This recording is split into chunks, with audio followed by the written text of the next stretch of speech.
Ben McEwen, Associated Press. Marvin Bagley III led all players with 21 points and 15 rebounds, sparking a huge second-half run for the No. 5 Duke Blue Devils in a 74-64 comeback win over the No. 9 North Carolina Tar Heels on Saturday. Early on, Duke could not buy a bucket. Through the first 25 minutes, the Blue Devils were an uncharacteristic 1 of 12 from three-point range and 4 of 14 from the free throw line, trailing at Cameron Indoor Stadium on Grayson Allen's senior night, 42-29. With North Carolina starting to find the holes in the zone, it looked like Duke was destined to enter the ACC tournament on a two-game losing streak. Soon after, a few freshmen took over. Trevin Duvala, 27.4% three-point shooter, of all people, drilled the triple that finally removed the lid from Duke's basket. It started a run of 8 made threes in the span of 11 attempts, including 3 from Gary Trent Jr., and 1 each by Wendell Carter Jr. and Bagley.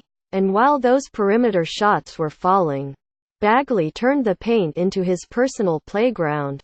The potential No. overall 1 pick in this year's NBA draft struggled with foul trouble in the first half, but he exploded for 18 points and 11 rebounds after the intermission. Those numbers don't do justice to the way he dominated. Jerry Broom, Associated Press.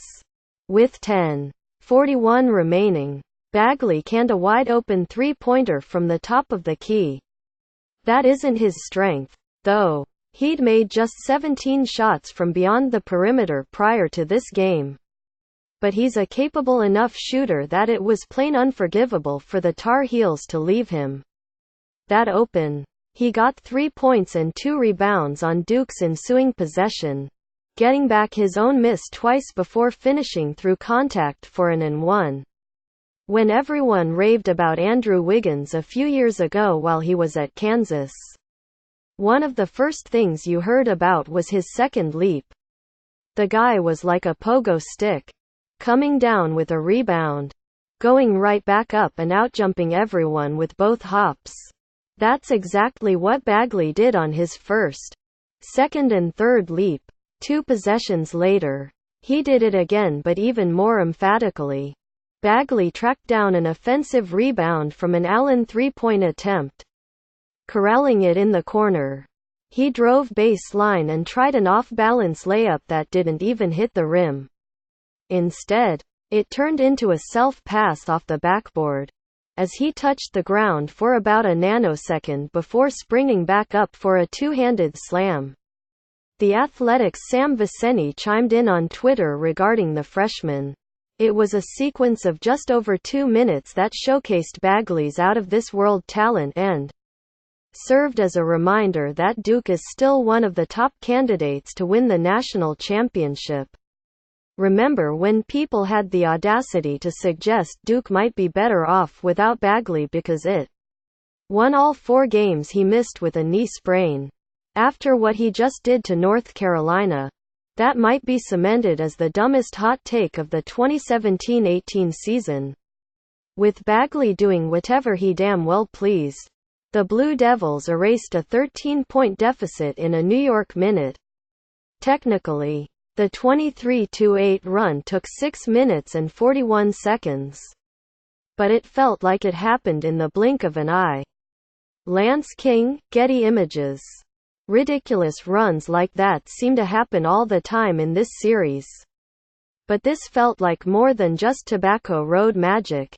No. This was a reminder that this is still the same Duke team that rallied from second-half deficits so many times earlier in the season. Michigan State, Texas, Florida, Indiana, Florida State and Miami all thought they had the Blue Devils right where they wanted them, only for Duke to grind them to a pulp over the final 10 minutes. That isn't to say this team is invincible. That would be a ludicrous statement regarding a squad that suffered losses to the likes of Boston College and St. John's. But when Duke is playing at its peak, that goes for Bagley in particular. It's like watching 2014-15 Kentucky all over again. You just know a big run is coming. And you have to hope you did enough in the first 32 minutes to withstand it. At any rate, the Blue Devils' A game is better than that of any other team in the country. As long as it keeps showing up in March, Duke could dance its way to Mike Krzyzewski's 6th national championship. Kerry Miller covers men's college basketball for Bleacher Report. You can follow him on Twitter @KarensJames.